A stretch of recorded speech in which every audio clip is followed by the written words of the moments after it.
4 जनवरी 2026 Latin America का एक मुल्क रात के अंधेरे में जग जाता है।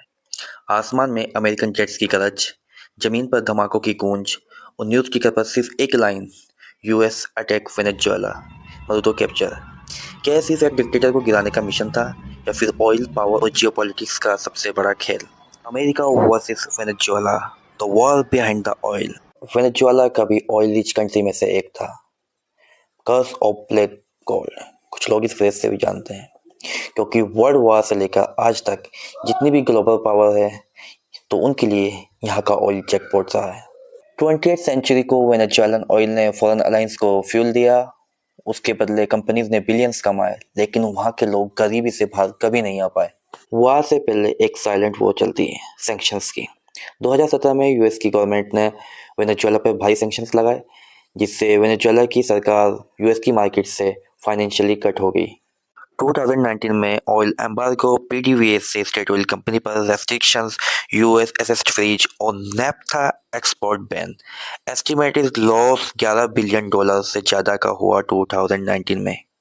गवर्नमेंट ऑफिशियल, आर्मी ऑफिसर्स और मदुरो के क्लोज लोगों पर पर्सनल सेक्शंस लगाए गए और उन पर करप्शन, ह्यूमन राइट एब्यूज और डेमोक्रेसी क्रैश जैसे एलिगेशंस लगाए गए। इस इकोनॉमिक स्टेगुलेशन ने वेनेजुएला की इकोनॉमिकल घुटनों पर ला दिया। Hyper inflammation, medicine crisis, food shortage और मैनी पीपल्स का, बहुत लोगों का माइग्रेशन, ये सब मिलकर एक ऐसी स्टोरी बिल्ड कर रहे हैं जहाँ मिलिट्री का एक्शन सिर्फ अवॉइडेबल लगता है। फिर आती है जनवरी 2026, जहाँ ये सारे प्रेशर पॉइंट एक साथ एक्सप्लोड करते हैं। रिपोर्ट के मुताबिक यूएस ने वेनेजुएला के खिलाफ large scale air strike launch की, जिसमें कराकास समेत कई मेजर सिटीज टारगेट हुए और military facilities, radar system, command centre पर प्रिसीजन स्ट्राइक किए गए। Well, it wasn't a hard decision. Democrats wanted him and Republicans wanted him, and nobody had what it takes to get him, or didn't want to get him. I don't know, something happened, but he killed a lot of people. He sent a lot of bad people into our country. He emptied his prisons into the United States. US के लिए Venezuela एक dictator का issue नहीं, ये oil, Russia, China और पूरी Latin America की power balance का सवाल है। वेनेजुएला के पास दुनिया का सबसे बड़े प्रोवन ऑयल रिजर्व है और यूएस सैंक्शंस के बाद रशिया और चाइना ने मदुरो को लॉन्स, मिलिट्री सपोर्ट और एनर्जी डील्स के थ्रू बेक किया। 2023 के बाद ऑयल एम्बार्गो ब्रीफ केस हुआ था, जब Russian oil supply Ukraine war के बाद हिट हुई। लेकिन जब यूएस ने 2024 इलेक्शन की अनफेयर माना तो सैंक्शन दोबारा हार्ड हो गए।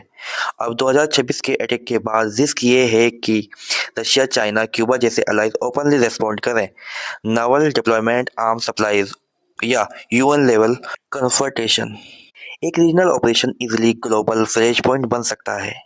यही वजह है कि दुनिया भर के कैपिटल इस वक्त वॉशिंगटन और काराकास दोनों पर नजर गड़ाए बैठे हैं।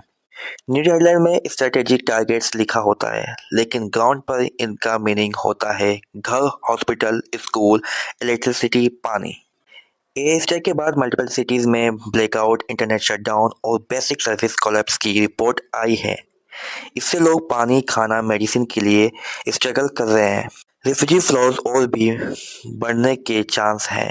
पहले भी मिलियंस वेनेजुएलन ने कोलंबिया, ब्राजील, पेरू जैसे देशों की तरफ माइग्रेशन किया था और वॉर के बाद ये वेव और स्ट्रॉन्ग हो सकता है। अमेरिका का वेनेजुएला पर अटैक एक ब्रेकिंग न्यूज़ नहीं है, ये एक लॉन्ग सेंचुरी स्टोरी का एक लेटेस्ट चैप्टर है, जिसमें पावर, ऑयल और आइडियोलॉजी के लिए आम लोग आपस में टकराते हैं। क्वेश्चन ये नहीं कि मदुरो एक अच्छा या बुरा इंसान था या है।